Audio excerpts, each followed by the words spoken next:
VP Inday, there's also a lot of information circulating, no, na yung mga congressman daw, they are just going to vote for your impeachment because they fear that kasi nagboto din sila last year that you're going to be vindictive towards them should you surmise this political persecution being done to you. What's your reaction to that? Kung ako congressman ba, hindi ako nag-iisip kung vindictive ba yung tao o hindi. Pero unang-una, hindi niyo naman, matagal na ako sa politika. Hindi ako kilalang tao na, or politiko na vindictive. Alam yan ng mga tiga Davao.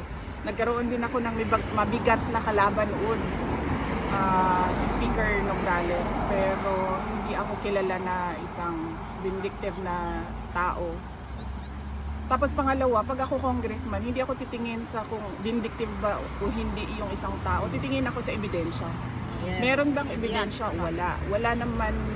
Nung final yung complaints, walang ebidensya at all yung nakalagay doon. Lahat yon parang, ano man tawag nung abogado sa kanila?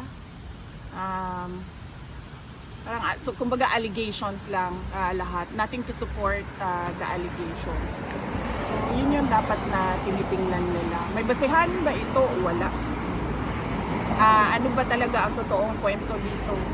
Is this accountability or is this about removing a person who doesn't agree with the administration?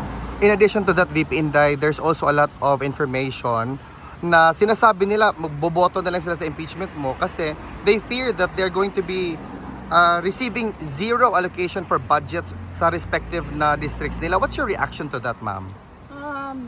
Zero na talaga. Wala ng pera. Uy!